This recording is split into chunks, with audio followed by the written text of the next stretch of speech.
She was sold before she could even pronounce her own name. At the age of 8, Safi had already learned that silence was safer than questions, and that a lowered gaze could protect more than any promise. Her earliest memory was the scent of jasmine clinging to her mother's dress as they shared one last embrace outside a thatched home, nestled in the Anatolian hills. The next moment, she was placed inside a carriage. The door shut behind her with a finality that felt like the end of the world. That ride didn't just take her away from home. It dragged her into a life she couldn't comprehend. The palatial walls of Topkapi rose before her like a fortress made of gold and secrets. She didn't cry. She didn't ask why. She had already grasped the unspoken rule. The less noise you made, the longer you survived. Inside the harem, girls whispered behind hands and walked like shadows. Safi learned to mimic them. She didn't seek affection, and she didn't try to impress. She existed in the quiet margins, too strange to befriend, too proud to humiliate without consequence. Her beauty was understated, not adorned with gold or jewels, but in the calm of her movements, the grace of her presence.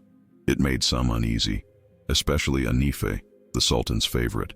Anife, with her pale skin and icy blue eyes, ruled the harem like a queen in exile, elegant, venomous, and always watching. Safi posed a threat not through ambition, but through indifference, and that, in a place where performance was survival, was the most dangerous thing of all. That morning, as the call to prayer echoed faintly through the domes of the palace, Safi rose like she always did, before the others, without a word. She dressed herself in ivory silk trousers, a silver-threaded chemise, and a dark blue shawl that barely warmed her shoulders but clung to her like a second skin. Her hair was braided low, with a single pearl tucked neatly above the nape of her neck. She moved through the stone corridors barefoot, her steps silent on the cold marble floors. Most days, the others ignored her presence, pretending she wasn't there. But today, eyes followed her with an unusual intensity. Whispers floated in the air, charged with the same static that precedes a storm. The prince, Semil, heir to the Ottoman throne, had returned from Vienna after years abroad. It wasn't just a visit, it was a shift. Everyone felt it. Costumes were being mended, perfumes reapplied, and allegiances quietly redrawn. Anife, predictably, smiled more than usual. Behind that smile was calculation, and behind that, fear. Because she knew power didn't always arrive wearing a crown. It sometimes walked in silence, just like Safi. By noon, a servant approached the overseer of the harem with a suggestion, whispered in the guise of innocent curiosity. "Wouldn't it be lovely if that one danced tonight? They say she moves like the wind." The order was given without debate. Safi would dance at the evening banquet. She was not asked. She was simply told. The sun had already dipped low, casting a golden haze across the palace courtyards when the preparations for the banquet reached their final stage. Lanterns were lit, fruit platters arranged, and brocade cushions fluffed and placed in precise semicircles around the central marble fountain. The air was thick with the scent of rosewater, saffron, and ambition. Musicians tuned their instruments with nervous fingers, while odalisques adjusted their veils and kohl, each one hoping tonight might be the night their name became more than a whisper. Safi, however, stood alone in a far corridor, unaware her name had been quietly added to the performance list. When the command reached her, delivered not as a request but as a decree, she didn't protest. Not because she accepted it, but because she had long ago learned the futility of resistance when it came masked as ritual. There was no time to rehearse, no costume prepared, no familiar melody to guide her. Yet as she was led through the colonnades toward the open courtyard filled with nobles, foreign dignitaries, and the royal family itself, her steps did not falter. The odalisques, who had once avoided her, now stepped back, forming a circle like petals parting for a wind they didn't understand. The musicians hesitated, uncertain if they should begin. Then, without waiting, one hand struck a single note on a darbuka. The sound rippled through the space, soft and clear, and Safi stepped into it as if into her own skin. She didn't dance for beauty. She didn't dance for seduction.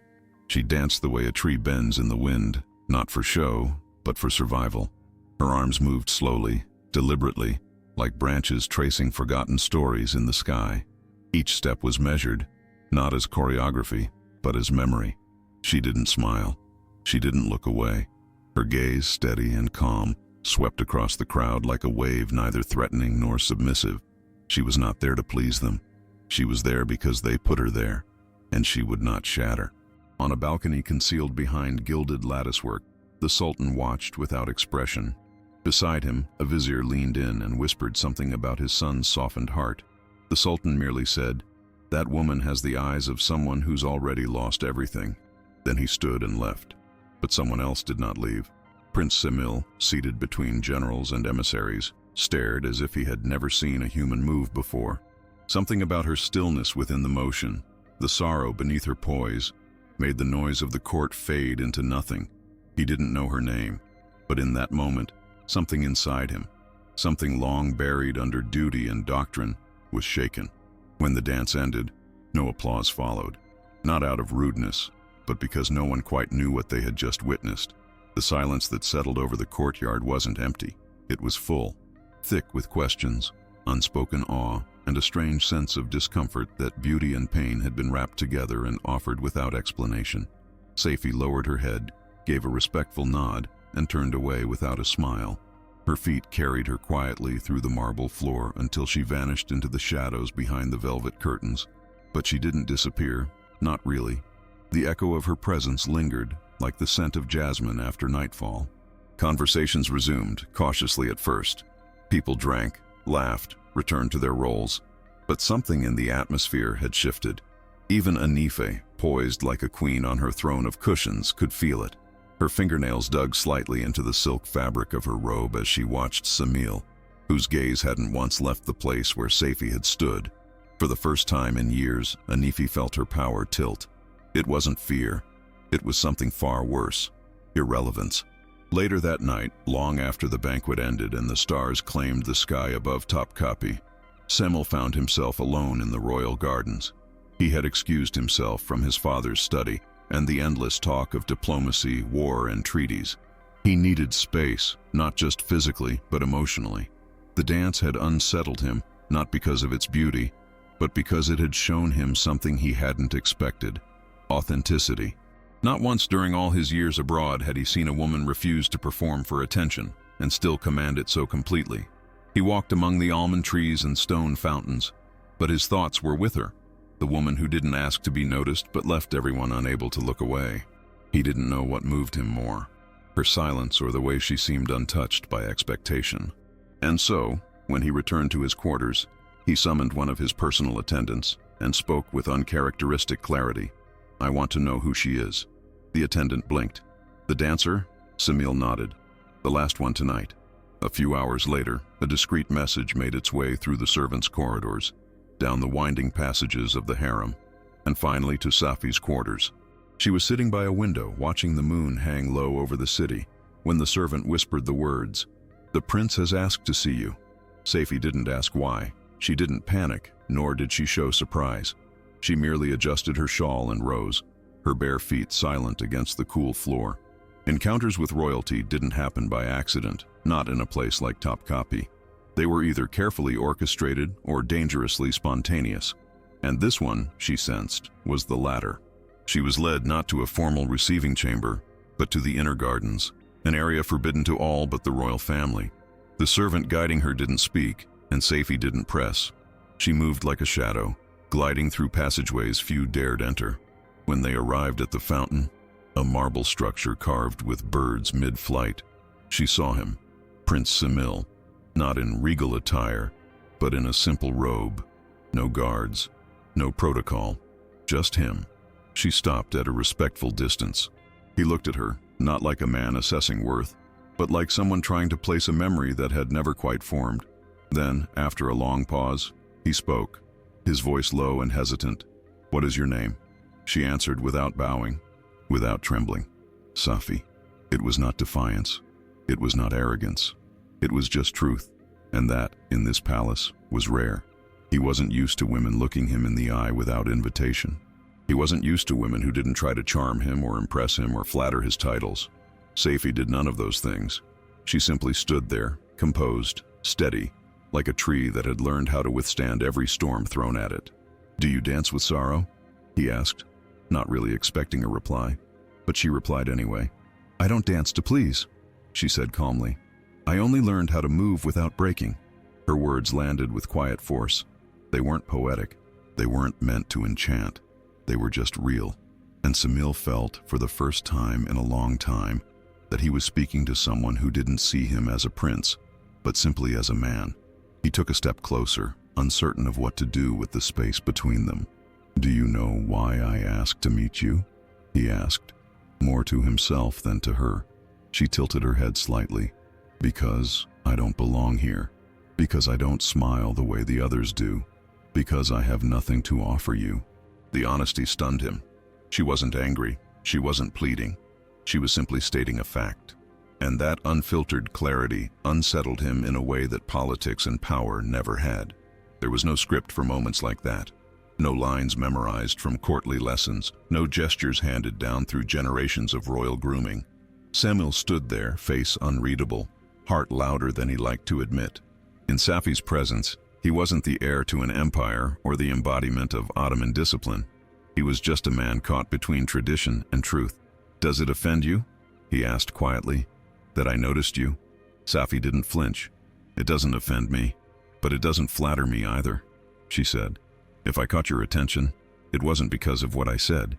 It was because of what I didn't." That answer, so precise, so stripped of pretense, pierced through every layer of privilege he had worn like armor. It wasn't just the content of her words. It was the tone, the way she didn't chase his favor, nor reject it. She simply existed, unbent. And it was that quiet strength, not her beauty, that had broken something open inside him. The conversation ended not because they ran out of things to say, but because nothing else needed to be said. Safi turned and walked away, without waiting to be dismissed. Semil watched her go, unmoving. For the first time in years, he felt like he had just witnessed something sacred. Not dramatic, not grandiose, just real. That night, while the palace slept under the silver shimmer of the Bosphorus moonlight, Semil did not rest. He stayed in his chambers, reading old diplomatic letters with his eyes, but seeing only the image of her. He thought about the stories he had heard as a boy, of sultans who had loved fiercely and foolishly, of consorts who had torn empires apart. But this felt different. Safi wasn't seeking power. She had none, and yet she had everyone's attention. She didn't rise by seduction or charm. She rose by simply standing tall when everything around her tried to bend her. Before dawn, he picked up a sheet of parchment, dipped a quill in blue ink, and began to write. Not a royal order, not a poem, just a sentence. Where light cannot enter, memory remains. Alongside the letter, he placed a small white jasmine flower, freshly picked from the garden below his window. He sealed both in an envelope and handed it to Yusuf, the chief eunuch, with a single instruction: deliver it to her, and to no one else. Hours later, while others prepared for the day, Safi sat alone in her room. When she opened the note and touched the flower, she did not smile. She did not cry. But her fingers trembled slightly, not from fear, but from the unbearable weight of being seen. She didn't sleep that night, not out of excitement or confusion, but because something inside her had been stirred that she hadn't felt in years. Hope, or something dangerously close to it. She sat by the window until the sky began to pale, the jasmine flower resting in her lap like a secret too fragile to speak aloud. The letter wasn't grand, and that's what made it impossible to ignore. It asked for nothing. It promised nothing. It simply said, "I saw you." In a world where everything was transaction, beauty for favor, silence for safety, obedience for survival, being acknowledged without an agenda was a kind of miracle. Safi held the note against her chest, not to romanticize it, but to remind herself that perhaps her pain, her endurance, had not been invisible after all. She didn't allow herself fantasies, but she allowed that moment. And that was already more than she had dared to hope for in years. The next day, her routine resumed. No change in her status, no new privileges. Her books were still missing, her favorite shawl still unreturned. The isolation within the harem remained, colder now because it was quieter. But she moved through it differently, as if her feet carried a knowledge the others didn't yet see. Meanwhile, in the outer chambers of the palace, the machinery of empire ground forward. The Sultan's council was preoccupied with diplomatic unrest. A delegation from the Balkans delayed. A reply from Vienna suspiciously absent. Murmurs of instability rising like smoke through the court. Semil, once entirely absorbed in his role as heir, now found his thoughts drifting. He sat through military briefings and foreign correspondence updates with a calm detachment, answering questions and issuing orders, but part of him remained elsewhere, in that garden, by that fountain, in that moment. He couldn't afford distraction, but he couldn't lie to himself either. The feeling hadn't passed. It had deepened. Late that evening, he returned to his chambers and wrote a second note, shorter this time. No poetry, no philosophy, just, "The flower grows best where no one sees." He didn't sign it. Yusuf delivered it in silence. When Safi opened it, she didn't try to interpret its meaning. She knew, and when she placed it beside the first, she felt something shift, not around her, but within her.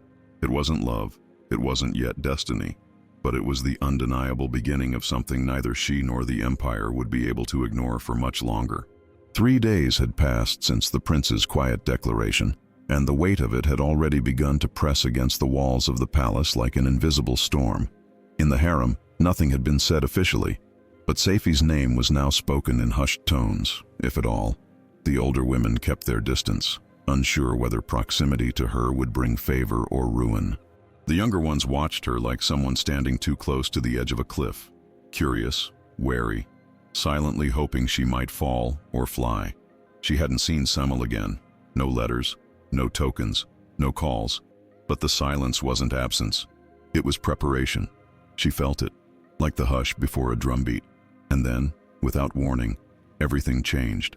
A maid came to her chamber at dawn, expression unreadable, and handed her a folded silk shawl, blue, embroidered subtly with jasmine vines. Nothing else was said. But that morning, when she reached for her favorite book, it was there again, placed neatly where she used to keep it. Her worn slippers had been replaced with new ones. Her missing mirror had returned. And when she walked through the corridor that once turned cold in her presence, the servants didn't avert their eyes. They looked straight at her, not with kindness, but with recognition. She was no longer invisible, and that terrified them. Semil, aware of the quiet shift in the palace's air, decided he couldn't wait any longer. That night, he made his way to the harem gates with only 2 attendants and a small lacquered box in hand. Inside was nothing lavish: a piece of silk, a lace-edged handkerchief from Edirne, and a simple set of writing pigments. No gold, no jewels, just something personal, symbolic. But at the gate, he was stopped. Yusuf, calm and composed, bowed his head slightly. "Your Highness," he said with careful restraint, "I have been ordered by the Valid Sultan. No one, especially not you, is permitted to enter her quarters without explicit approval." Semil's eyes darkened. "Not even me?" he asked, already knowing the answer. Yusuf didn't flinch. "Especially not you." There was no malice in his voice, only duty. Semil nodded slowly, looked down at the gift, and placed it on a nearby tray. "Give it to her, and tell her I came." Then he turned and left, shoulders squared, pace deliberate. That night, Yusuf waited until the palace had fallen into its usual slumber of lamplight and whispers, before making his way through the harem halls. When he knocked on Safi's door, she answered with the same composure she always carried, but in her eyes, there was the faintest flicker of anticipation. He said nothing at first. He simply extended the lacquered box to her. Safi took it with both hands carefully, as if the wood itself held a heartbeat. She didn't open it immediately. Her eyes searched Yusuf's, but he didn't offer comfort or warning, just presence. Then, as if remembering something unspeakably important, he reached into the folds of his robe and withdrew a second item, a white jasmine blossom wrapped delicately in linen, still fresh, still fragrant. Safi inhaled softly. Her composure wavered, not broken, but shifted. She accepted it in silence, nodding once in acknowledgement. Then Yusuf handed her a folded note, thinner than the others. She didn't unfold it right away. Instead, she sat by her window, lit a small lamp, and waited until the footsteps faded. Only then did she read it. 4 lines. No signature. "Where no one applauds, I still see you. Where no one speaks, I still hear you. This isn't a gift. It's a reminder. You owe me nothing." Her fingers trembled around the paper. She didn't cry. That wasn't her way. but she did press the note to her chest like something she wasn't sure she'd ever receive again. For the first time in years, the cold in her room didn't feel so unbearable. But outside her room, things were moving. Fast. Whispers traveled faster than official news ever could. The court was unsettled. Viziers began to raise questions in closed-door meetings, polite, measured concerns about the heir's emotional state and the optics of attachment to a woman with no lineage. No one dared speak her name directly, but everyone knew who they meant. In the harem, Anife was silent, but not absent. She moved less like a favorite and more like a strategist now, measuring every glance, every conversation. She knew how to lose without appearing defeated, and she understood something the others hadn't grasped yet. The most dangerous threat to power wasn't ambition, it was indifference. Saifi didn't play the game, and because of that, she was rewriting its rules. Days passed, and Semil kept his distance, not out of disinterest, but calculation. He knew that any move now had to be deliberate, until one morning, without ceremony, the air changed again. A servant, eyes wide with barely suppressed panic, delivered a message directly to the council chamber. It was brief and sealed with the Sultan's personal insignia. The content, a report on Saifi's lineage. Her father, Musa, a poet executed for sedition 15 years prior.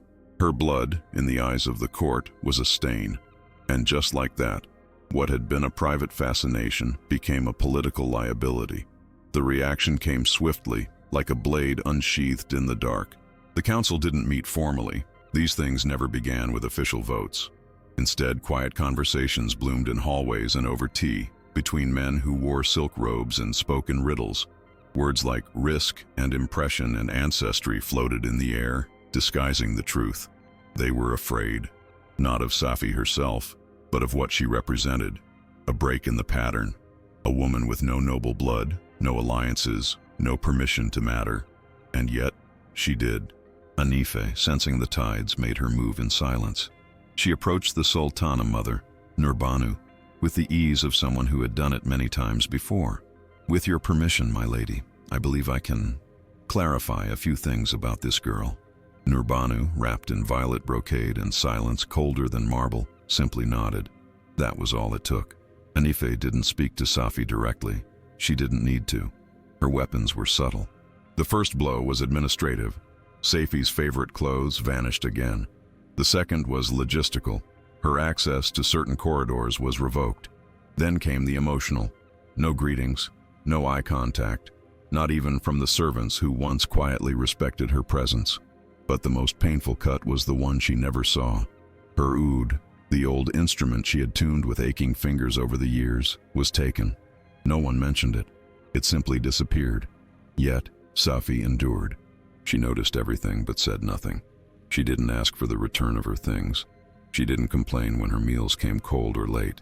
She didn't even react when, walking through the corridor one morning, a girl brushed past her and muttered, "Jasmine rots faster than roses." She just kept walking. What else could she do? Words were landmines in the harem, and Saifi had learned long ago that even truth, when spoken by the wrong mouth, could destroy everything. But Semil noticed. Of course he did. The third night after the court's discovery of her bloodline, he went to visit her again, this time with more than just a note. But when he arrived at the entrance to the harem, Yusuf blocked his path once more. "Orders from the Sultana," he said, voice softer this time, almost apologetic. Semil didn't protest. He looked Yusuf in the eyes and asked only one question. "Does she know?"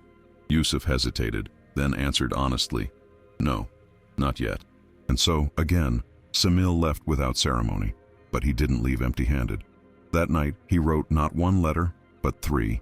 One to his father, one to the council, and one, again, to her. This time, he added no Jasmine, just a line. "They can question your name, but they cannot erase what you've already become." By dawn, Saifi found the letter tucked beneath the edge of her door, weighted by a small, smooth stone. No flower this time, no perfume. Just ink, paper, and that one sentence, so simple, yet so immense. She read it 3 times before folding it tightly and pressing it against her lips, like a prayer too private to voice. That morning, something inside her shifted again. Not a dramatic transformation, but a quiet realignment. She began walking to the small, disused garden near the edge of the palace grounds, a space the others had long forgotten. It had no fountains, no decorations, only wild shrubs, old walls, and a single overgrown jasmine bush clawing through a crack in the stone. She cleaned the ground slowly, day after day, with bare hands. She pruned the twisted branches, pulled weeds, and cleared debris, not for beauty, but for peace. No one joined her, no one questioned her, and somehow, that solitude was more freeing than any title could have been. The garden, like her, had once been discarded, and now, like her, it was quietly learning how to bloom again. In the main wings of the palace, however, pressure mounted. The Sultan's health had declined sharply in recent weeks. Persistent cough, cold sweats, long periods of sleep. The council whispered about succession plans behind closed doors, and in those discussions, Safi's name returned, always cloaked in euphemism. The girl, the distraction, the potential embarrassment. One evening, as Semil reviewed diplomatic correspondences, Yusuf appeared without being summoned. He waited silently until Semil acknowledged him, then placed a folded parchment on the table. It bore no seal. "I found it hidden in the archives of the harem," Yusuf said quietly. It was placed there without formal review. Semil opened it and read. Accusations, insinuations of witchcraft, of manipulation through seductive means, of foreign prayers spoken at night, of threats posed to the balance of power. No proof, only poison, disguised as anonymous concern. Semil's hands curled into fists as he reached the final line. "This is Anife's doing," he said. Yusuf did not confirm, but his silence spoke volumes. Semil stood, voice low and unshaking.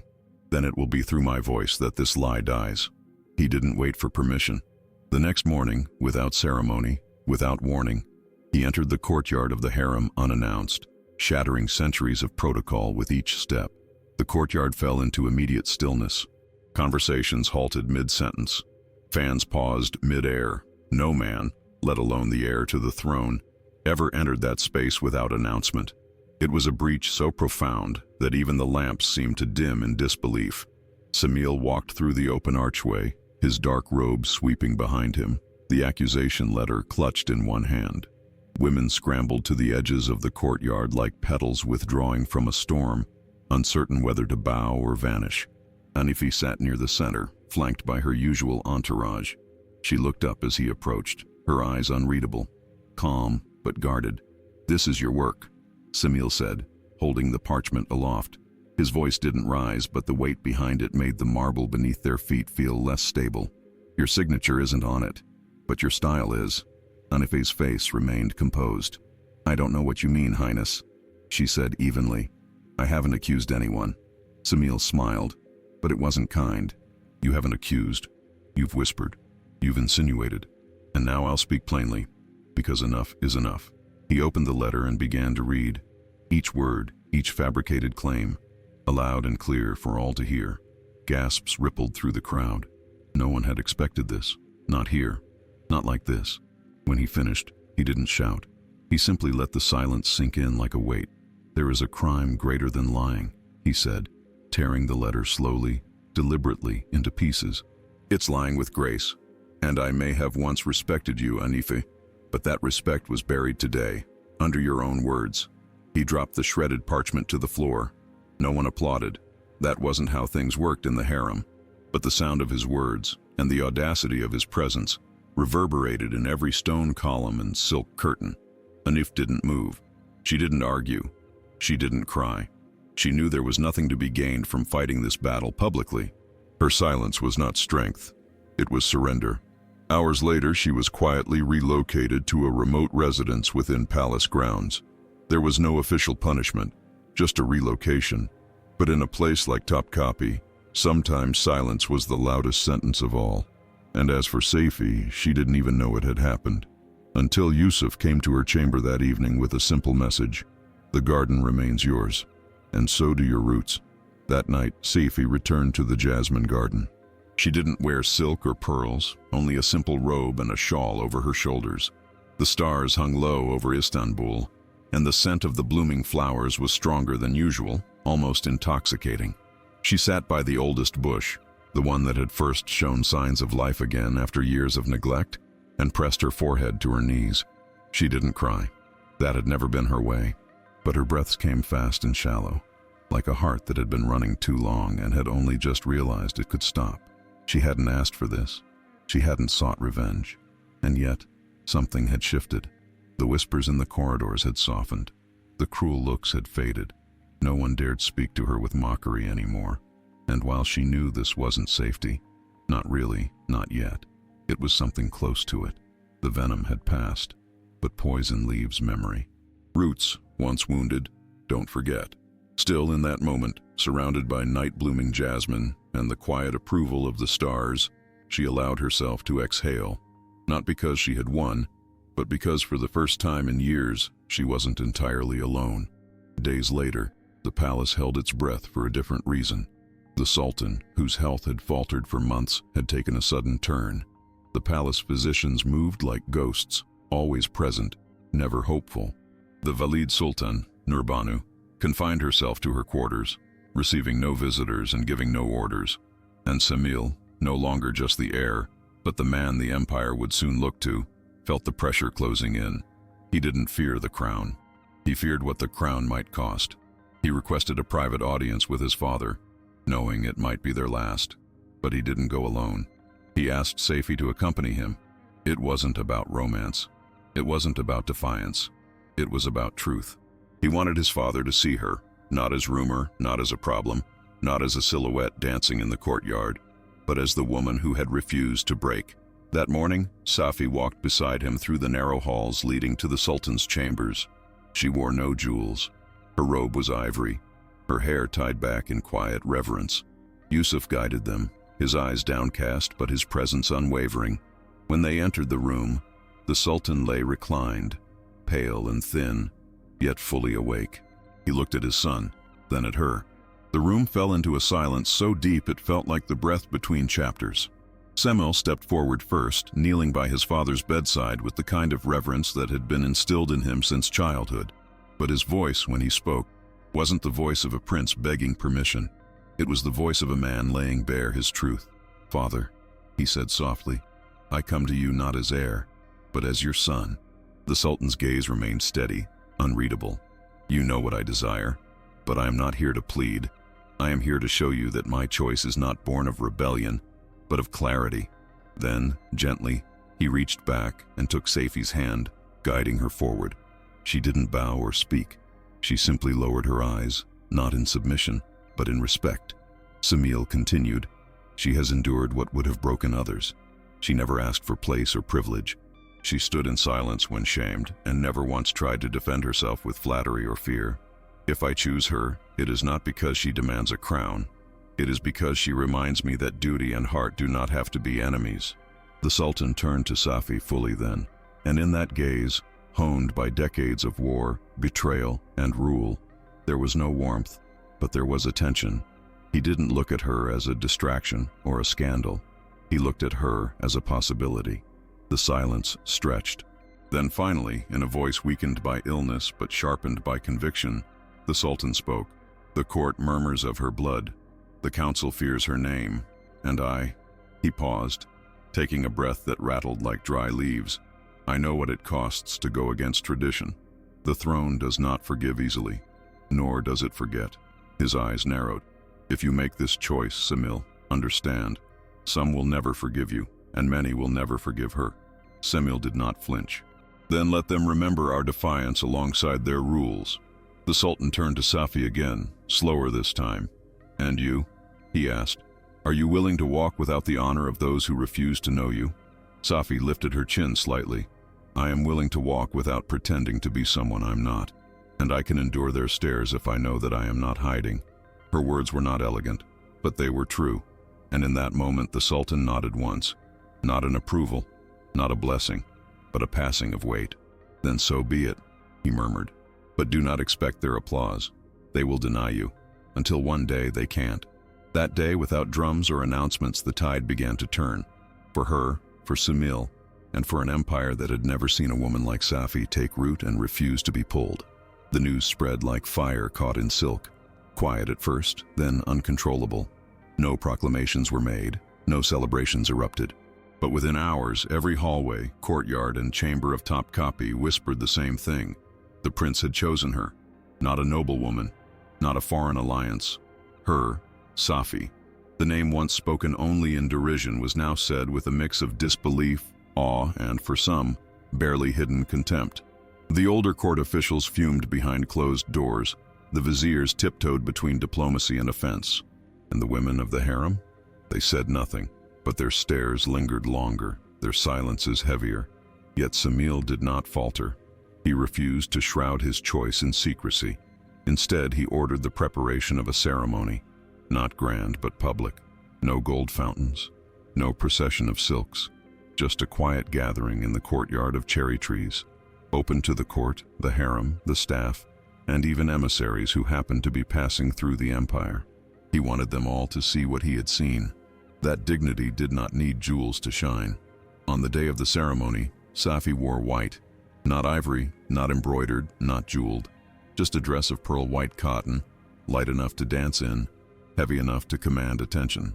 She walked alone through the courtyard, unannounced, no entourage behind her, only the echo of her footsteps and the stillness of an audience too stunned to speak. Semel stood at the center, beside a modest rug laid over the marble. When she reached him, she didn't bow. She didn't offer her hand. She looked into his eyes, and he into hers. There were no chants, no verses, only silence. Then she spoke, voice steady. "I am not here because I sought a title," she said, turning her head just slightly so all could hear, "nor because I asked to belong. I am here because someone looked past what I wore, what I lacked, and saw what I carried." The crowd didn't respond. They didn't need to. Semil stepped forward and took a small scroll from within his robe. He opened it and read, "What we bury in silence grows in silence, and what grows in silence someday blooms." The quote was from Musa, the banned poet, her father. In that moment it became clear. This union was more than love. It was a reclamation, a seed planted in defiance that now demanded to grow, not in shadows, but in full, undeniable light. No one clapped. No music followed. And yet, that silence was louder than any celebration. It was not indifference. It was awe masked in uncertainty. The court didn't know how to react to something that didn't ask for approval. In the days that followed, life in the palace resumed, but nothing was quite the same. Safi, now the prince's consort, didn't claim the grandest chambers. She didn't surround herself with servants or demand favors. Her room was modest, even after being upgraded. The tapestries were elegant but simple, the mirrors unadorned. She rose early, walked the halls alone, and greeted no one unless greeted first. It wasn't pride, it was discipline. She knew the looks hadn't stopped. They had only changed shape, from mockery to suspicion, from derision to silent calculation. And yet, she never lowered her head. Every step she took was measured not in power, but in presence. She had been ignored, then scorned. Now she was being watched. That too was a weapon, but she never wielded it. She merely carried it, like a scar that had learned how to walk. Her days were now filled with lessons, not in language or music, but in diplomacy. A preceptress had been assigned to her, a strict Armenian noblewoman who taught not with words, but with silences, with nods and corrections so slight they felt like needles threading through the air. Safi learned how to read a room without speaking, how to respond with a pause instead of protest. She learned that the court was not built on truth, but on the illusion of it, and that to survive, she needed not to lie, but to say less. But while the palace tried to shape her, it never truly owned her. In the stolen hours of the early morning, she returned to the jasmine garden, now cleaner, fuller, more vibrant. There, she welcomed the only visitors she allowed near her without judgment, 2 or 3 young girls from the harem who, like she once had, moved through the world as shadows. She didn't give them advice. She didn't claim wisdom. She simply let them sit, let them breathe. In time, they brought books, drawings, pieces of fabric they had embroidered with trembling fingers. And in that hidden corner of the palace, beneath the canopy of blooming white, dignity began to take root, not through speeches or decrees, but through the quiet return of breath to those who had once forgotten how to hold it. It was Yusuf who brought the news about the Valid Sultan. He arrived at Safi's chamber just past sunrise, his face drawn tighter than usual. "She hasn't left her room in 4 days," he said, voice low, almost reluctant. "The palace physicians say it's exhaustion, but I've seen this before. It's the body retreating before the heart gives up." Saifi didn't respond right away. She had expected this moment, but not like this. Not after everything that had passed between them, the rivalry, the humiliation, the contempt that had lingered like smoke. And yet, when the request came, when word reached her that the Sultana mother had asked for her presence, she didn't hesitate. She dressed plainly, respectfully. No rings, no bright colors, no perfume. When she entered the private chamber, the room was heavy with velvet curtains and still air. Nurbanu was seated by the window, pale, draped in a dark blue mantle that seemed too large for her now. Her hair, once tightly bound, now fell in strands of silver. She didn't look up at first, but when she finally did, her voice came not as a command, but as a confession. "So many times I tried to erase you," she said, "and now I call for you because I realize what I feared in you was never weakness. It was truth." Saifi stood still, not out of fear, but from a kind of reverence. She didn't gloat. She didn't offer comfort. She simply listened. "I lost," Nurbanu whispered, eyes not on her, but on the garden visible through the window slats. "Not just my son's favor, but my own certainty. I thought I knew what held the empire together. Bloodlines, obedience, tradition. But you showed me something else." Her voice cracked slightly, though she hid it behind a cough. Saifi took a single step forward. "I never wanted your place," she said softly. "I only wanted the space to exist." Nurbanu smiled, tired and hollow, but genuine in a way that only age and regret can make honest. "Then promise me you'll guard what I couldn't. Not the power, but the boy I raised to believe in it." Saifi nodded, not because she sought redemption, but because she understood. As she turned to leave, she didn't look back. She didn't need to. That goodbye had already been written in the air. A few days later, Nurbanu's body was prepared in silence. There were no royal proclamations, only a modest procession through the quiet morning mist. And among the few who watched from afar, Saifi stood in stillness, offering not forgiveness, but understanding. The palace entered a strange state of balance after Nurbanu's death. Not quite peace, but something quieter than the chaos that had preceded it. The corridors no longer echoed with as many rumors, and the stares Saifi received shifted once again, from suspicion to acceptance, though never affection. That was fine. She didn't need affection to move forward. What she needed was space, and she now had it. But the empire itself was not resting. In the council chambers, a letter had arrived from Vienna. On the surface, it was routine, a diplomatic response delayed by circumstance, but tucked within its folds was something more. A faint symbol, drawn in invisible ink, discovered only by accident when one of the scribes let his candle flame drift too close. The mark raised alarms. A secret correspondence, possibly part of a covert alliance threatening to undermine Ottoman control in one of its most vulnerable provinces. Semil, now functioning as de facto regent, received the report with immediate concern. He gathered his advisors, but then, instead of assigning the decryption to a trusted vizier, he turned to Saifi.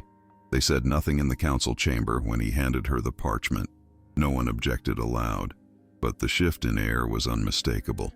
A woman, once a dancer, once accused of seduction and witchcraft, now being handed state documents, treasonous symbols. She took it without flinching, thanked no one, and disappeared into the palace archives for 2 days. She worked with old manuscripts, samples of her father's poetry, scraps of intercepted messages she had quietly collected over the years. She didn't eat much, didn't sleep. When Semil came to check on her, she simply looked up, pointed to the margin of the document, and said, "It's not a signature. It's a cipher. They're moving troops already." Her calm was unnerving, but she was right. Thanks to her decoding, a plot to destabilize the empire was intercepted, quietly, surgically. No war was needed, no blood was spilled. And that day, as the council reconvened to discuss the matter, no one questioned her presence in the room. They still didn't greet her, still didn't call her by name, but they listened when she spoke, and in top copy, that alone was a revolution. Later that evening, Semil found her in the jasmine garden, a chisel in one hand and a stone plaque in the other. "What's that?" he asked. She didn't look up. "A memory," she said. "For the roots." She buried the plaque herself. No servants, no ceremony. Just a small stone embedded at the base of the oldest jasmine bush, the one that had survived fire, drought, and neglect. The engraving was simple, carved with care but without flourish. The silenced soul did not surrender. It grew roots where no one looked. It wasn't meant to be seen. It wasn't for legacy or praise. It was a reminder, for her and maybe for those who came after, that survival wasn't always loud. Sometimes it was quiet, slow, and deeply stubborn. That night, the lamps in the garden burned longer than usual, casting warm shadows over the stones and flowers. And while the empire slept under a veil of oil lanterns and silk curtains, Safi sat with her back against the wall, the cool marble grounding her. She wasn't crying. She wasn't smiling. She was simply existing, without apology, without fear. Across the palace, Semil stood at his window, watching the same moonlight stretch across the tiles. He didn't send a message that night. He didn't need to. For once, they both understood that some moments were complete in their silence. But the stillness didn't last. Word arrived 1 week later. The Sultan had taken a final, irreversible turn. His breath had grown shallow, his skin waxen. He no longer responded to questions, no longer clutched the prayer beads that had once been an extension of his hand. Preparations were made, not openly, but urgently. Scribes dusted off old succession scrolls. Viziers gathered without being summoned. In the early morning hours, just before the dawn call to prayer, the Sultan exhaled for the last time. There were no bells, no royal proclamations read aloud to the public, just a short decree, passed from eunuch to eunuch, delivered to every wing of the palace like a ghost's whisper. The throne had passed. Semil would be crowned within hours. As the palace shifted into ceremonial motion, a different preparation was unfolding on the other side of the marble halls. Safi stood before her mirror. She dressed not in gold, nor red, nor green, the colors of power and fertility, but in a deep indigo robe, plain, with a single thread of ivory lace along the sleeve. Her veil was sheer, pinned back with a single clip made of brushed silver. No one helped her. She didn't ask. Her reflection didn't show a queen. It showed a woman who had once been told she didn't belong, now walking toward a throne not because she claimed it, but because she had been impossible to erase. As Safi walked through the corridors of Topkapi that morning, every step she took echoed differently. It wasn't the sound of power, it was the sound of presence. Guards didn't bow, but they stepped aside. Courtiers didn't speak, but they turned to watch. The women who once mocked her now pressed their lips into tight lines, uncertain whether to look her in the eye or avert their gaze entirely. She didn't move like a queen because she didn't need to. She moved like someone who had spent a lifetime surviving without anyone's permission. When she reached the imperial hall, the vast chamber was already filled with ministers, generals, scholars, and foreign emissaries. Tapestries shimmered with the rising sun, chandeliers glowed faintly above their heads, and at the center of it all stood Semil, no longer the prince, but the Sultan. His robe was royal blue, trimmed in gold thread. His face was calm, but there was weight in his posture, like a man aware that what he carried now was no longer his alone. As Safi entered, no one announced her. No one dared. But the room quieted. Every gaze turned, and though no decree had yet been signed, no title yet spoken, everyone knew. She was no longer the whisper in the dark. She was now the silence that filled the room. The coronation followed tradition, the oath sworn over the Quran, the ceremonial placement of the turban, the blessings spoken by the elder viziers. But as Semil stood before the court to address them, he did something no sultan had ever done. He paused, then turned not to the court, but to her. "Today," he began, voice low but clear, "we begin a new chapter, not just for this throne, but for those who have never had a voice within these walls." His eyes scanned the room, daring anyone to challenge him. "Before I was a ruler, I was a man who learned the cost of silence, and I learned it from her." He gestured to Safi, who stood at the edge of the dais. "She taught me that dignity has no lineage, and that resilience can be the greatest bloodline of all." The room remained hushed, reverent. He reached inside his robe and pulled out a folded paper, the same scroll she had once seen him read in the garden. Some of you will remember the night a dancer was forced to perform. I remember that night too, but not for the dance. I remember it because in the midst of mockery, I saw something that refused to bend. He opened the scroll. A flower, blooming alone, is not weak. It is wild, and wild things survive. With those words, he did not crown her. He simply offered her his hand, and when she stepped forward and took it, no one could deny that a new era had begun. The years that followed did not erase the past. They deepened it. Safi never claimed the title of queen, though in every way that mattered, she held it. She never wore the heaviest jewels, never sat at the center of banquets, and rarely appeared in the official portraits painted for visiting dignitaries. But her influence was undeniable. Reforms were passed not through her demand, but through questions she quietly placed in the right ears. The old garden she once restored became a place of study for the young women of the palace, a hidden haven for those who had never been seen. And once a year, without fail, she would return to that jasmine bush, kneel before the stone she had buried, and whisper nothing. Just sit, just breathe, and that was enough. Samuel, now a ruler of complex balance and unexpected compassion, never stopped writing her letters, even when she slept beside him, even when their children grew tall and wise. He left them tucked between the pages of her books, sometimes only a sentence long. I see you. Your silence still teaches me. You are the garden I thought would never grow. And when the day came, many seasons later, that the city bells rang not for a death but for remembrance, the palace didn't dress in black, it dressed in white. Women from all corners of the empire, from villages and cities, came to place jasmine at the palace gates. No grand speeches, no declarations, just petals. And in the old garden, where she had first found her breath again, a plaque now stood taller than before, surrounded by new vines that bloomed even in winter. It read, "She was never meant to bloom here, and yet she did." The young girls who gathered there in quiet circles didn't ask who she had been to the Sultan. They asked instead what she had taught him. And in that question, carried from one voice to the next, generation after generation, Safi lived on, not as a wife, not as a myth, but as a name they no longer whispered because she no longer needed to hide.